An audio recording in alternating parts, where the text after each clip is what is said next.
What's popular, YouTube? Another day, another demo. And this one is really special for me, okay? This is a match that happened, spoiler, it happened here at the World Final in Abu Dhabi. It's 2:45 in the morning. I am recording. I'm doing an extra video. Want a special shout out to editor Mo and for doing so much work because I'm throwing 20 videos at him to upload every single day. He's been doing amazing on the intros. This game, I wanted to stay up for this because I was so excited to get to this point.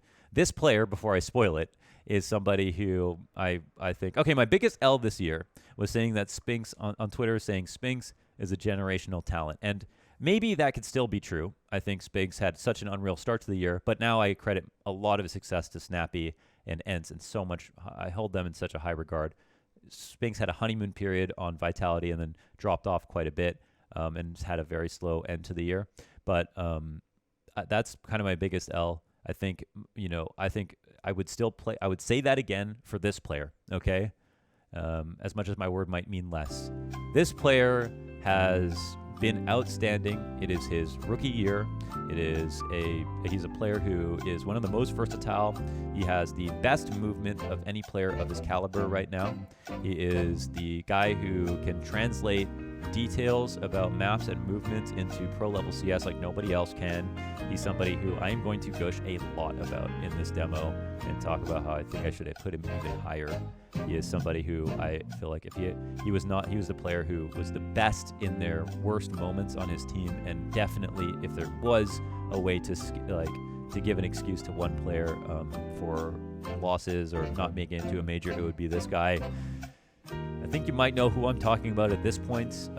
He was the absolute star of the Academy League. He's a guy who went 56-20 in the match that we're about to watch. He 50-0'd the Outsiders in the first half of the second map and had unreal clutches throughout this year, and particularly in this match, and an all-time clutch in this match that I want you to stick around and watch. It is m0NESY. Okay, top 9. Let's hop into the game, and thank you everybody for watching. I really appreciate you. I talk about it a bit more in the video, recording this intro after, but this part of the year is always really stressful for me, and for Mo, and for Davey, who I've got doing thumbnails, but it's always feels worth it. But before doing the videos, as I'm uploading the first one, reading the comments on the first video kind of reminds me that people actually care about it. And I know it sounds stupid, but like I don't really do anything that I kind of build on year after year, except for this. And now after some time, there's some real fans that have watched the whole series so many times, and it means it actually just makes it so much easier to do, makes it so much less stressful. So thank you so much. Appreciate you guys for all the support. And yes, let's enjoy it. m0NESY, top 9.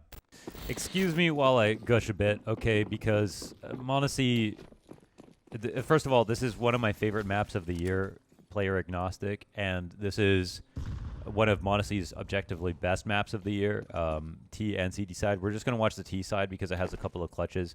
I didn't count the World Final talking about the players in this list, just to be fair, because some of them aren't here, and because I was started as the, to end in December, so I'm going to take a break in January. So it's not fully complete, but it doesn't change, how I feel about m0NESY. It just kind of adds on to the same exact narrative. And we're here to talk about m0NESY having an unbelievable match from the perspective of mechanics, from movement, from clutches. He is one of the most well-rounded players right now. Honestly, man, I feel like I feel like constantly that I want to overrate him as much as possible. I personally feel like m0NESY is the only player that I would genuinely bet on to be a #1 player of the year that hasn't been one already. I think he is the biggest talent to come out of Counter-Strike since ZywOo, I guess, and I think that he's got better movement than Simple and ZywOo. He might very well know more about the game than I don't know if I can say that, but like not more in terms of like positioning and rotations and all of those finer details, where m0NESY is not quite at the level of Simple or ZywOo or anything like that, but in terms of the mechanics, understanding the maps, the details, and then being able to execute upon it. I mean, I just have no shortage of things that I feel like he is completely elite in and has shown throughout this year. Seriously, if he had a better team this year, he was not the reason that they got eliminated from the tournaments that they did when they played at the RMR. He was not the reason they got eliminated from that. He would be at the major on a different team. m0NESY just dragged G2 kicking and streaming through a lot of matches, and as an opper, as a rifler, when he picks up the rifle, he is, with pistols, he is perfectly capable. And we're going to see a display of movement in this game that really just is such a shining moment for him in his very short and new career that I want to talk a lot about. So m0NESY, he's the real deal for me. I feel like the only thing that can hold him back right now is getting too excited about the prospect of how good he is. And I think that as long as he keeps that focus and realizes that there's a number of things that could stop him from having a great career that are inside and outside of his control, and just focuses on doing what he's already doing, and that's just playing a lot, learning the game, and clearly putting in the work. I think that, I don't know what stops him, seriously. He's already on one of the biggest orgs that has the potential to make the roster moves they need. It's his first professional year. I don't know where he's going to be on HLTV's list. I think I could have put him even higher on mine just based on how good I think he is. And I think that's a huge part of my list is just how good I think someone is, despite what all the other numbers and everything say. But yeah, like no representation of the Rio Major, so technically no way to know how good he would have done there, that kind of thing. And I do want to respect the fact that some people do have that. But yeah, that being said, that's not quite as high on my list. So m0NESY, yeah, now that we got all that out of the way, I'm probably going to repeat myself in the intro. I can already see myself losing my thoughts here and kind of going over things. It's 2:45 a.m. in Abu Dhabi. I have been, I always get stressed out at this time of the year recording a lot of videos, and that's okay because I really enjoy it, and I really love doing this top 20, and really happy that people, when I uploaded the first top 20 video, and people were like, really happy to see top 20 again, can I just pause for a second? I just want to say I really appreciate that for everyone in the comments. I get stressed out about these things, and I don't know how much they mean to other people, and sometimes I just upload content, a lot of content, and I just keep going, and I think people want to be nice and stuff, so they're, oh, I really like your content. But when I do the top 20, and it's a lot of work to do it, to prepare for it and do it, and it's something I want to be very careful about. And then people say that they really, are looking for, just excited about it, and it feels very genuine. I think that just makes me so happy. So I just want to say thank you for that. First of all, of course, we're well into the list now at top 9, but well, never late is better, but better late than never. Okay. I've watched CSGO since 2013. I've been analyzing this game since 2014. I've watched every major, every big match. I've seen so many stories of different players come up over the years. And I met a fan here in Abu Dhabi who flew up from Kazakhstan, and he asked me. He came to the hotel and asked, do you think m0NESY is the real deal? And he started playing a year ago. And I can imagine that for people watching this game who just watching for a year, they think, oh, m0NESY's here. There's no way I got lucky, and I'm just watching one of the biggest talents ever. m0NESY must be, a dime a dozen, and there are lots of players like him. Maybe they fall off, maybe they don't, but there are probably many carbon copies that have, tragic stories or didn't make it or whatever. I think that if you're just new to CS and you're watching and you're wondering how good people think m0NESY is, we think he's really fucking good. When we're in the green room, Pimp and Maniac and stuff, when I'm talking with everybody, there's no doubting it. We've all, they've been professional players. I've watched everything. We think not only do we think he's a real deal, I think it's going to be fast, and I think it's unclear exactly how good he can even get at this point. In a very, very difficult year, in a very dense field, he's leading the way. He really is in a lot of respects. And as somebody who really appreciates movement, he's got the best movement of any opper that is playing at his level, I guess is the best way to put it. You look at players like Acor, and they have excellent movement. Players like Cirque, incredible movement, top-tier movement. Players like Electronic and Robs, long history of 1.6 with their movement.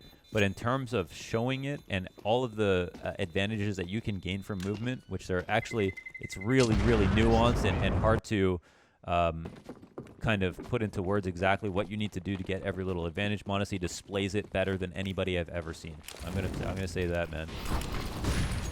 Whew. That's a lot of gushing. All right, I think I'm done. I'm honestly on this T side. I'm waiting for the clutches to come through, and just the big plays as well. But he is here to help his team take over versus Outsiders. They 15-0'd the half in map 2. Monacy went 56-20 in 2 maps here to eliminate Outsiders, the Rio major champions. He pieced them up. He pieced them up and made G2 look like a really viable roster in this event. And, yeah. So when do we start talking about Inferno? When we start talking about the map? Oh, here's a great play, actually. This is broken down by Mahone in between the games, but it was leading up with that one player, spotting where the smoke was getting thrown from first oranges, and Nico holding coffins to tap to dismantle the B site. So a very strong call out of Hooksy, and that's kind of Nico's bread and butter, is getting kills like that, so not surprised he wins that. So T-side opping is a rarity on Inferno. It's not something you want to do. You don't normally invest in the op yourself, right? You win the round and you get it. Where the op is strongest on Inferno is in the post plant, as it is on pretty much all maps, but more so on Inferno. If you have an op playing inside of Big Pit, for example, you're winning 1v2s consistently. If you have an op in Quad, you're giving your on B site in post plants, you're winning 1v3s relatively consistently.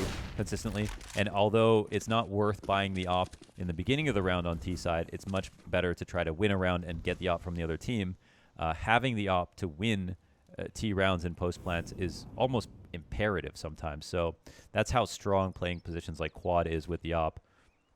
And it creates an interesting dilemma for your oppers on T side as to, when do you invest and when do you not? Because you come into a round and you expect to win, but you can't necessarily know you're going to even get into a post plant, right?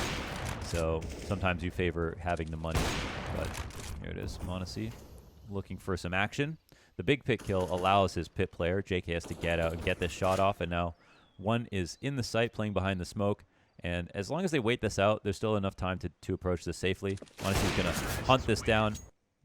This is a really great clear, and I think this is a moment where if you wait long enough, people will recede to their safest, most comfortable position, and that's why sometimes you don't try to hunt out information right away.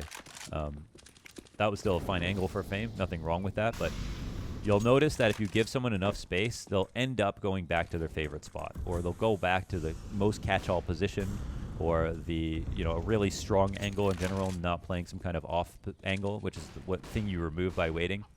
And so right there, that's kind of what we see.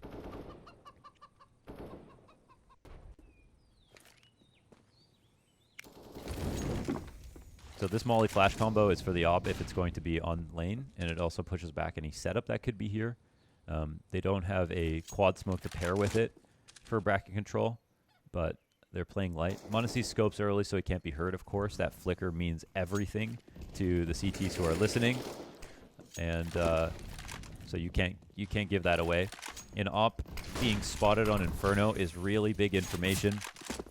There's some maps like now, like we're watching Anubis, which we should definitely analyze, where, info on an op is one thing. Okay, here's a quad position, so 4v5 situation, but this op from quad, these angles are so powerful. I think right here I think he shot too early. Is this the round where James didn't peek yet and he accidentally shot?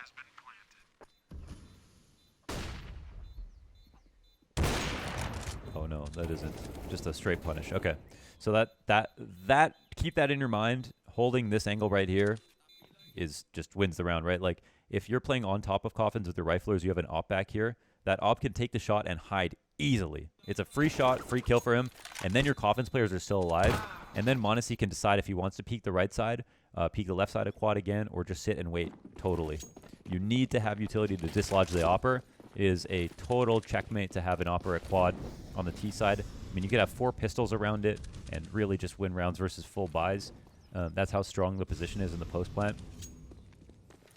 Something to really be aware of. And it's not even as strong as a CT going there, even though the CT spot, like Stew Box, of course, it can be very powerful because later in the round you have less grenades to work with. So post plants, ideally, you do a good job of working the map.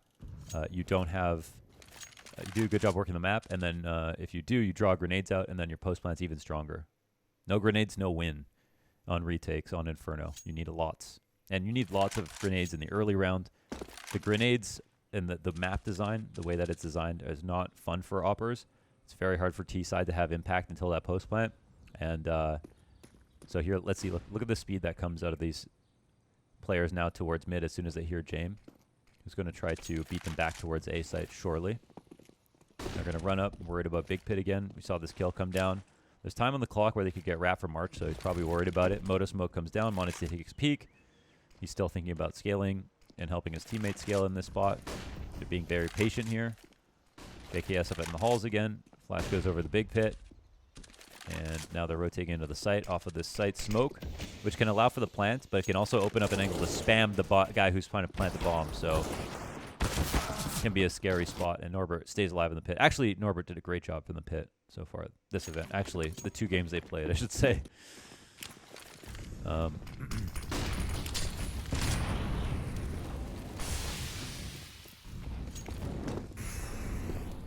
Denying that peak for James is really important. He likes to spend time at car with his op. Late into the round especially.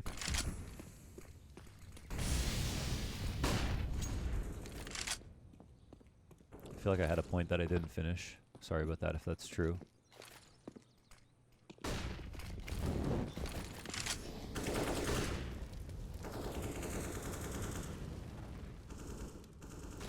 Also, shout out to editor Mo for doing 20 videos in a row. And I didn't give him that many days to prepare. And I've just been launching videos at him. So, yeah, we've both done this now the past couple of years, and it's definitely a lot of work. But it's always worth it. It's always worth it. All right, Norbert again has a shining moment. 4 down to Glocks. Oh my god, is this the round? Okay, I think this might be the round where Monacy gets 2 scout kills. First of all, faces the smoke. First adjustment to the head. Oh! Wait, no. Oh my god. Okay, no. Okay, no. Okay, first of all, I don't think that smoke actually existed as the way that it was. He phased it, but he pre-aimed. They called this that they pre-aimed that one was top broken, half wall. Killed Kicker at second. Jame, he phased the smoke. The smoke's coming up. He sees Jame and then gets the kill. A great shot to take the op down. And then the one to the half wall, he can fully see it, and he pre-aims it and swings out. So Go TV a little bit tricky there. Boosted Kicker up. Oh, there's that the scout.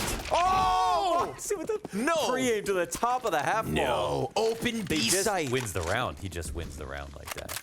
Watch this. Oh, man. Now, James kind of posted, and then... Wow. Oh! It's insane. Okay. And again, these scaling flashes. Call them the Norbert flashes. And Norbert's still alive in the pit. I think he still got one great round out of him. Blitz stays alive as well. Oh, that smoke is very good. It blocks off pit, opens the site.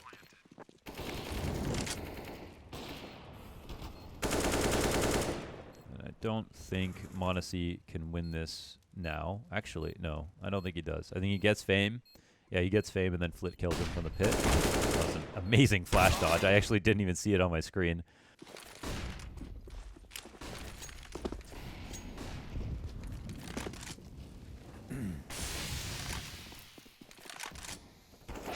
Now, this is a very awkward situation. Could be pretty much lost. JKS finds 2 kills on the opener to allow this to be possible. So this is a 2v5 situation, and look where Monacy goes right to quad, okay? As smart and creative as you are, you don't want to overdo this. Okay, there's where he shoots too early. Okay, here's the important moment, okay? James still alive, and he shoots too early on coffins, and I think he didn't even see anything, if I'm not mistaken. Accidentally shot. It felt like he did. Maybe he did see something and just missed. But now he cannot peek coffins again, right? So as strong as this spot is, he's given this angle up to Jame, and Jame can start to escort riflers in to try to kill coffins, and this is where the CTs should have an advantage. Okay, so Monacy turns to the side. Flit has an opportunity, I think, to shoot him, and then Flit, I think, makes a grave mistake, if I'm not mistaken here, or crosses up, or maybe, yeah, I think it's, yeah, there it is. There's a chance for him to shoot back, and Flit goes to shoot another, to shoot a little bit more. Monacy punishes him for throwing a grenade. And now Monacy can open up a new angle, okay? The other side of quad. So even though he can't peek the left side and peek the same position over there in construction, he can pick the other side of quad, potentially and he can also jiggle the left and just try to play the clock on top of taking opening fights. And here he's holding this, but he's not thinking really that they're going to peek from CT at this point in the round. There's just nothing else for him to do. So right here, perfect shoulders. Never gives James a shot here. And now, playing off a sound up. Insane no-scope. I mean, just from the perspective, just from the angle of unbelievable mechanics and unbelievable no-scope, and James could have won the round. Probably wouldn't have anyway, but just crazy stuff from Odyssey mechanically. There's nothing too crazy about the decisions he made there. I think it's just important to point out. That's an easy choice to not re-peek the left side, to hold the right and stuff like that, but just wanted to talk through that decision-making. These flashes are for your Halls players, Moto Smoke, and they're going to try to get into pit, but 1 for 2. It's not looking good, bruv. Big man thing, yeah? It's not looking good, bruv. It's not looking good. This is an all-time clutch for me. I'm not even joking. I mean, as a movement guy, this is an all-time clutch for me. I mean, this is just... I'm going to make a very bold claim at the end of this clutch, okay?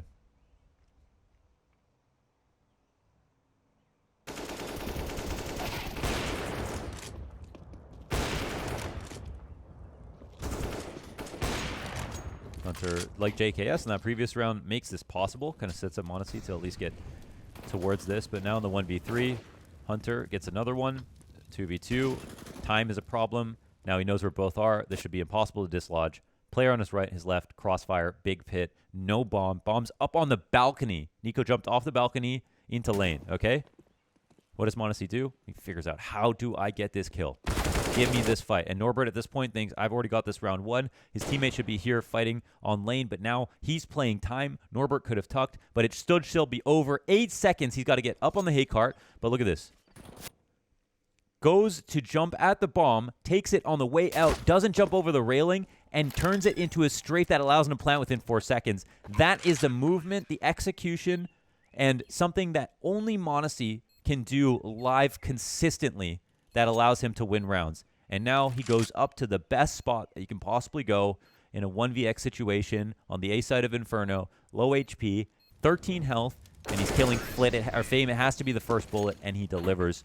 This is just such an unreal moment where Monacy, he has to assume that he's going to be able to get that bomb back. When I was watching the game, I was thinking, I don't even know if you can get that bomb back without jumping over the railing. But Monacy, not only does he trust, he understands, first of all, he synthesizes that this is the only option I actually have, is to try to strafe with this to get this bomb back. I'm going to get shot from lane all the while. But he found the only option. He executed with perfect movement, and he did something that most people thought wouldn't even be possible in getting that bomb back in the way that he did. And then the B-hop onto the site, and he gets the bomb plant down. Literally impossible scenes here. I mean, if he even misses the B-hop, can he jump in time to get onto the site?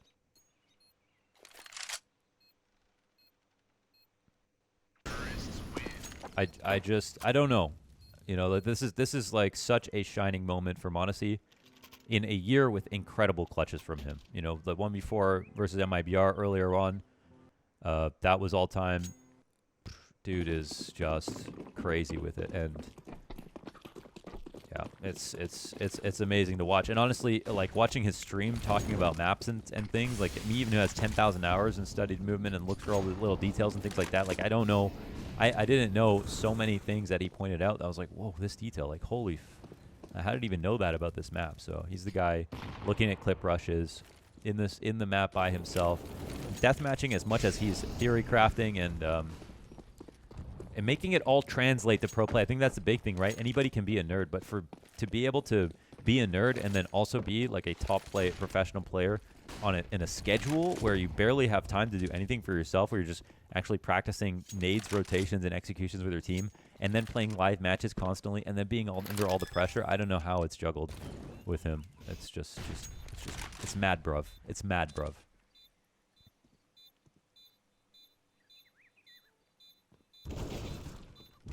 Can't remember if he wins this round 2. We'll see.